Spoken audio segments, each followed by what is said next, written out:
Ahead on News 3 at 6, how a mistake by the city of Verona assessor will cost homeowners extra this year. And what happened yesterday on Verona Road that took so long to fix? A closer look straight ahead. This is News 3 at 6. Those stories are coming up in a bit, but first, a developing story. One of several patients to contract Legionnaire's disease, a severe form of pneumonia at UW Hospital, has died. The disease is suspected to have spread due to an issue with the hospital's hot water system. The hospital says the patient was severely ill before contracting the disease and say their death was not unexpected. Also today, UW Hospital says a fifth person has developed Legionnaire's and began treatment. And over at St. Mary's Hospital, a patient there is being treated for the disease. According to a statement sent out by SSM Health, the patient did not contract the bacteria in a healthcare setting.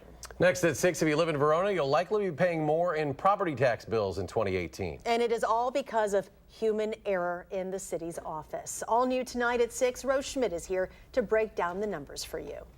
That's right, Verona property tax owners should get their property tax bills mailed to them over the next 2 weeks. But the numbers will be more than 3% higher than last year, meaning the city will get 1.1 million more than it normally does. And it will likely mean triple-digit increases in the bills for homeowners. It all started with just one added zero on an online form. In my mind, I was putting 5,476,000 or some number like that. But I must have hit the zero one extra time, and it came out to 54 million. And so it's a data key punch error. With that data entry error, City Assessor Paul Musser tacked on 3.4% to property tax bills for Verona homeowners, a mistake City Administrator Jeff McCorsky is now trying to fix. Nobody's happy with this whole situation, how it's evolved and transpired. So what does it mean? The error changed how the city's finances look to state officials. So for a home valued at $272,000, the homeowner will have to pay nearly $135 more than they paid last year. I'm extremely disappointed with our assessor and what seems like to me a casual attitude towards what I consider a major error that is impacting every city resident that owns property in Verona. Common Council members have discussed the situation in multiple meetings and met this week to reconsider Musser's contract. And I'm very much encouraged to, I'll put it out there, find a different assessor. Unfortunately, city officials say giving the money back to property owners won't be an option because it would reduce the tax levy in future years by $1 million. So that's a pretty big impact. And we feel that we can make adjustments in the coming years to provide some relief for the increase this year. Musser told me he is very sorry for the error, but believes he's not the only one responsible for this situation because other city officials were supposed to review those numbers too. Musser is also the city assessor for Middleton and Milton. He plans to retire from the city of Middleton on January 1st, but he's hoping to stay another 3 years in Verona until he turns 65. All right, a story we will definitely follow. Rose Schmidt, thank you. Thanks, Rose. A water main break in Middleton has closed down part of a busy road there. The southbound lanes of Century Avenue near Donna Drive and Frank Lloyd Wright Avenue are closed. Traffic is being routed to the eastbound lanes where there will be one lane of traffic in each direction until repairs can be made. Let's check in now with meteorologist Dana Fulton, our first alert forecast. Dana? Outside right now is fairly mellow, everyone. Overall, we had a few clouds for us today. Of course, that snowfall early this morning and overnight. But looking at our Doppler track right now, not seeing anything in southern Wisconsin. That freezing rainfall moving through Iowa and Illinois right now may continue to move north and bring us a little bit of freezing drizzle over the next few hours later this evening coming up. But nothing for us right now. So getting ready to head out the door for your evening plans. It's chilly. Good news, our wind chill not much of a factor, close to 31 right now, Madison 32 in Mineral Point. It is a few degrees warmer than this time yesterday as our breeze has shifted a little bit, becoming more of an easterly flow and calming down as well. Notice in Janesville and Mineral Point, not picking up anything as far as our wind speeds go. It'll stay fairly calm overnight. Tomorrow we'll get a little more sun in the forecast, and we are expecting temperatures to be a little warmer for Friday. Make sure you're able to get outside and enjoy that sun in the afternoon because this weekend could get a little messy. We have 2 alert days in the forecast for Saturday and Sunday with some freezing rain, regular rain, and snowfall all in the forecast for this weekend. We'll take a closer look at what's ahead in just a few minutes. Thank you, Dana. Madison Police Chief Mike Koval described morale issues among some officers in a blog post yesterday after 4 resigned in recent months. According to the chief, daily stress combined with increased national scrutiny surrounding policing is causing challenges for officers. He says that replacing these experienced officers who leave can cause issues. We are going to be policing with what we hope is the best and brightest of what our society can produce. And if we start to settle, because we have to settle for just warm bodies, then obviously the unintended consequences of that are not good. In his blog, Koval called this a chronic discussion for years to come. The family of a Wisconsin woman who died at a Mexico resort has filed a wrongful death lawsuit. 20-year-old Abby Connor of Pewaukee died while on winter break with her family in January of last year. Our Keely Arthur shares why the family is suing and if Mexico is safe for travel. We landed and off to the resort, very excited. Kids were very, very excited. What started as a family vacation for Jenny McGowan, husband, and children Abby and Austin Connor turned into an unbelievable family tragedy. The last almost 2 years has been horrific. Just hours into the trip, Abby Connor and brother Austin celebrated with shots of tequila. Both blacked out. Austin recovered, but Abby was found unconscious in a pool, eventually declared brain dead. Her death was ruled accidental, but a new civil suit alleges there are people at fault, saying the Iberostar Resort and booking company Visit Us knew that alcoholic beverages served at the resort were tainted and unfit for human consumption. From day one, I knew an injustice had occurred, and I wanted to fight it with whatever we could or have. So hence we, reached out to legal parties, and here we are now. Iberostar has repeatedly denied any of its alcohol was tainted and said its supply chains are secure. The Connor family lawyer says the idea that Abby and Austin were simply drunk is impossible. We've got Delta Airlines here leaving out of Madison. The case served as a warning to travelers, and nearly 2 years after Abby's death, Ed Manny, president of Burkhalter Travel, wants to quell fears. He says he's visited the resort in question and sent clients there as well. If we didn't believe it was safe, I wouldn't be able to sleep at night, and I wouldn't send my clients there. But it's a place Jenny McGowan wishes she and her family hadn't visited in the first place. I just miss talking to her, miss having her be there at the end of the day to talk to. It's very difficult. Now, there is a government website where you can track the safety of a certain area at any given time. Each location is ranked 1 through 4, with 4 meaning do not travel there. Mexico is currently at a 2, a number Manny says is typical. Keely Arthur at our news center. Keely, thank you. Outgoing Speaker of the House, Paul Ryan, says his 2 biggest regrets during his 20 years in Congress are not successfully dealing with immigration reform and dealing with the national debt. During an interview today with the Washington Post, Speaker Ryan says if the national debt and immigration issues can be addressed, quote, we will have a great 21st century. His farewell tour continued today in Washington. Giving a speech on the House floor, he thanked those back home for their support and reflected on his career. I started as an intern in the mailroom, and I worked my way on up. I figured I knew everything about these jobs, all the long hours and all the sacrifices, but nothing can truly prepare you for having people willing to help you in such a big undertaking on the front lines.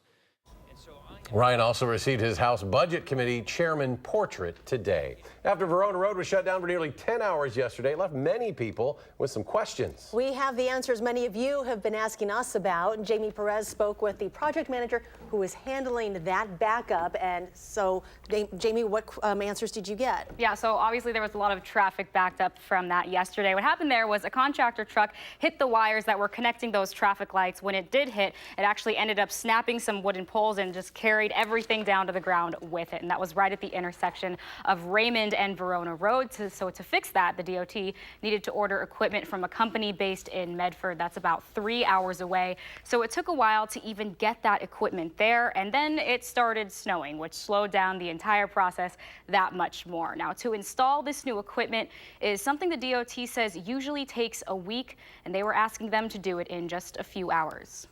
An intersection like the one behind me with the temporary traffic signals takes close to a week to install.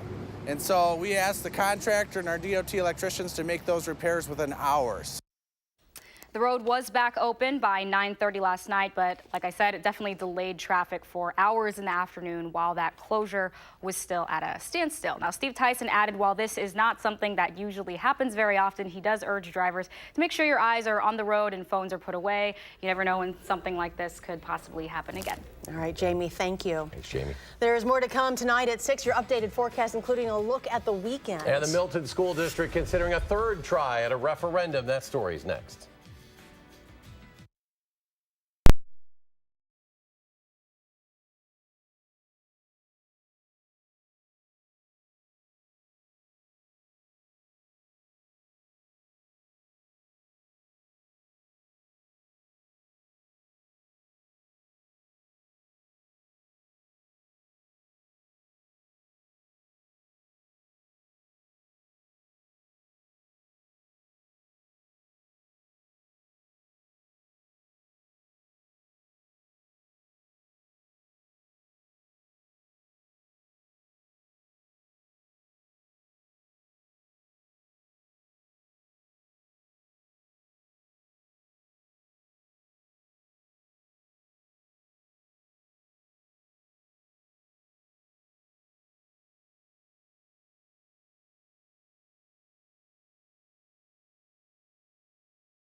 The school district of Milton could soon be going to a referendum vote for the third time in only a handful of years. As administrators and school board members work to come up with a final draft, students are sharing how they feel. Rock County reporter Adam Duxter spoke with several students today, and he joins us from our bureau in Rock County at the Janesville Gazette. Adam? Well, for seniors at Milton High School, this could be the third referendum they've seen during their time in high school. And while administrators hope the third time can be the charm, the students feel the same way. Next one.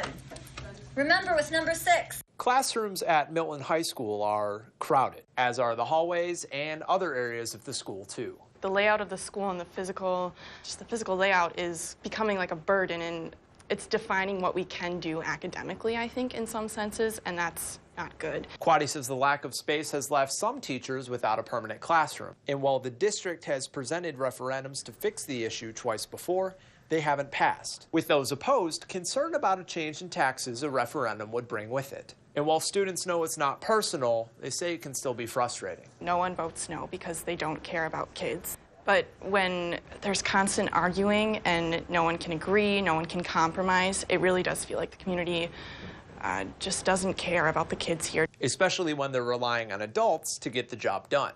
I've seen a lot of argument and not a lot of progress amongst the members of the board members with differing opinions.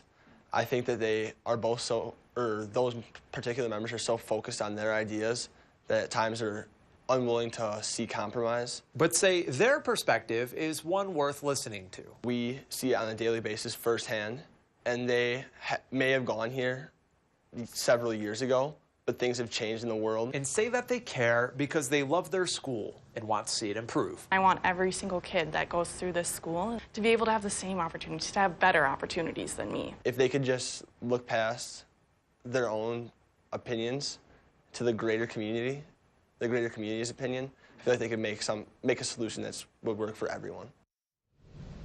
And while tax increases have been a concern in years past, Superintendent Dr. Tim Shiger says he feels the community is coming closer together. For more information about this referendum, you can visit our website, channel3000.com. Adam Duxter, live in our Rock County Bureau tonight. Adam, thank you. There is something about a blanket that brings comfort and security. Take Linus from the Peanuts, for example. Well, it is no different for our furry friends.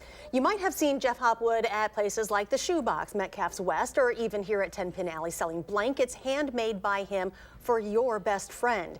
Years ago, he wanted to find a way to help homeless animals in south central Wisconsin, and he came up with this side business of sorts called Blankets by Jeff.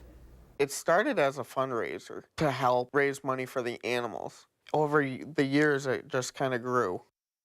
Tonight, in a special Do Something Good story, Jeff shares some very special stories that even some of his most loyal customers don't even know about. It'll have you counting your blessings. Again, that's tonight on News 3 at 10. And still ahead tonight, a must-win for the Packers this weekend. And how they are preparing for the Cardinals in the rest of the season. That's coming up in sports. And we have 2 alert days in the forecast. We'll take a look at what's ahead for the weekend right after the break.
Dana rejoins us now. Look at the forecast. So we are looking at the potential for maybe some freezing drizzle coming in tonight, but nothing like what we saw last night. In fact, in Madison, we picked up just about an inch of snowfall. Closer to Viroqua, a little over a half of an inch for us.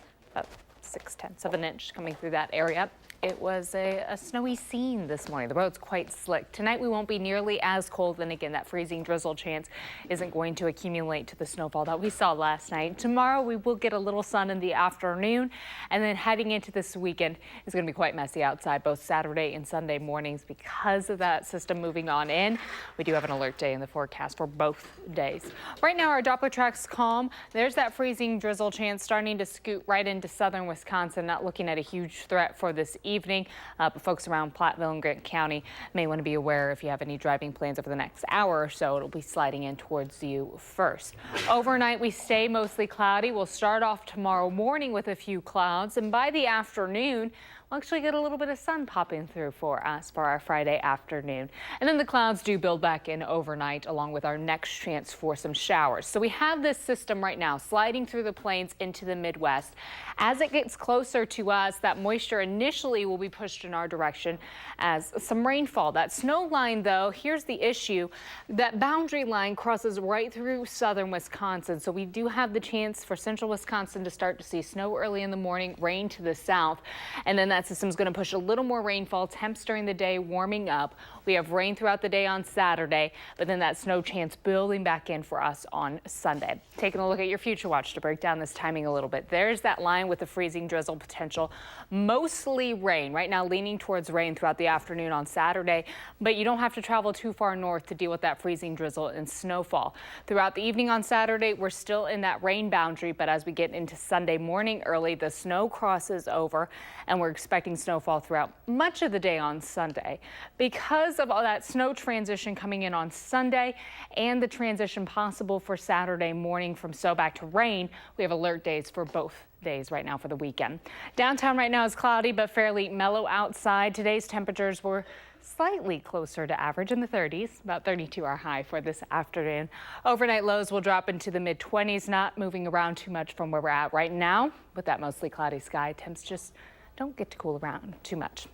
Heading into tomorrow, plan on highs closer to average in the upper 30s with a variably cloudy sky, which means we will get a little bit of sunshine later in the afternoon.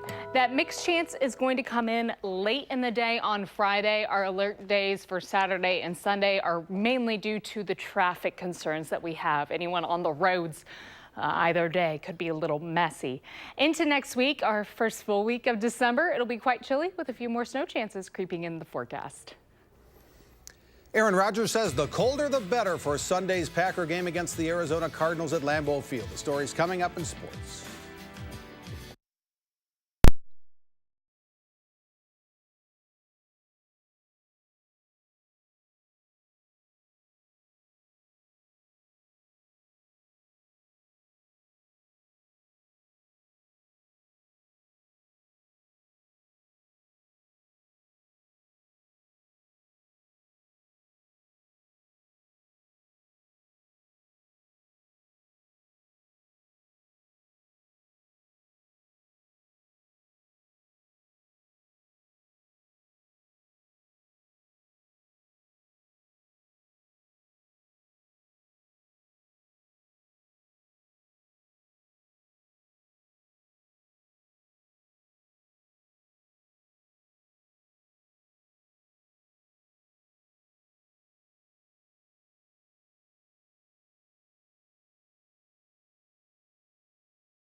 The NCAA women's volleyball tournament begins around the country tonight, and it's already started at the UW Fieldhouse. The Wisconsin Badgers host the first 2 rounds tonight and tomorrow night. The first match started at 5. Pepperdine has won the first 2 sets over Northern Iowa.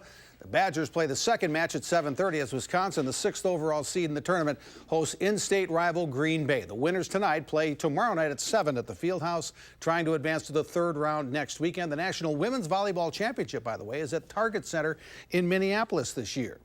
Despite their troubles, the 4-6-1 Packers are about a 2-touchdown favorite against the Arizona Cardinals Sunday at noon at Lambeau Field.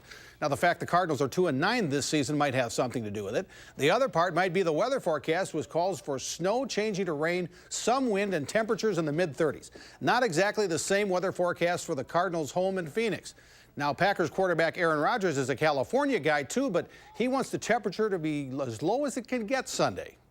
Hell yeah, 15, 10, 5.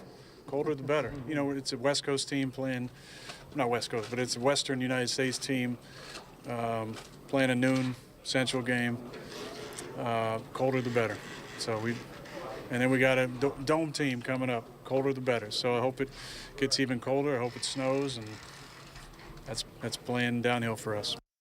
The Badger men's basketball team heads down the road to Iowa City to begin the 2018-19 Big Ten regular season tomorrow night against the Hawkeyes at 7 o'clock at Carver Hawkeye Arena. Kobe King seems to be back from his knee injury that limited him to just 10 games in his freshman season. King played 30 minutes in the win against NC State Tuesday at the Kohl Center, so that's a good sign that he's ready to have a big sophomore season now that his knee is sound again.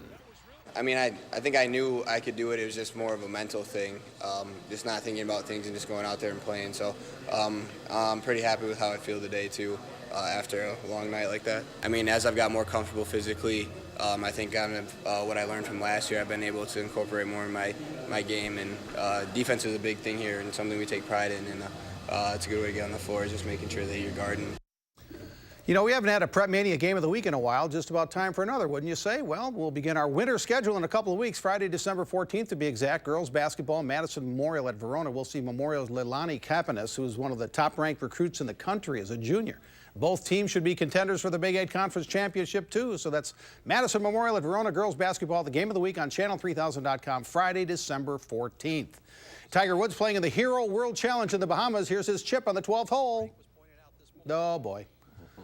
Oh, boy. Well, at least the water's warm. Triple bogey for Tiger on the 12th. He's 1 over par, tied for 16th in the 18-player event. Patrick Cantlay and Patrick Reed are the leaders at 7 under par. Isn't it like 75 degrees in the Bahamas today? What's up with that? Man, they're probably freezing down there. Yeah, I think it's cold. Looks good. Chilly. I'm shedding a tear. Yeah, yeah, horrible. Not quite the same story here. We're expecting a little bit of a warm up, but not into the 70s. Over the next few days, our temps will get closer to 40, but we are looking at the chance, A, for some freezing drizzle tonight, and B, our next weather system to bring some messy weather for Saturday and Sunday morning. That transition from snowfall overnights early Saturday into rain. It's going to happen right around 7 or 8 o'clock in the morning. We have an alert day in the forecast for Saturday because of that in the morning, and then again at night as the rain is going to linger throughout the day. It'll transition to snow again overnight into Sunday, and we are expecting that snowfall through much of Sunday morning also.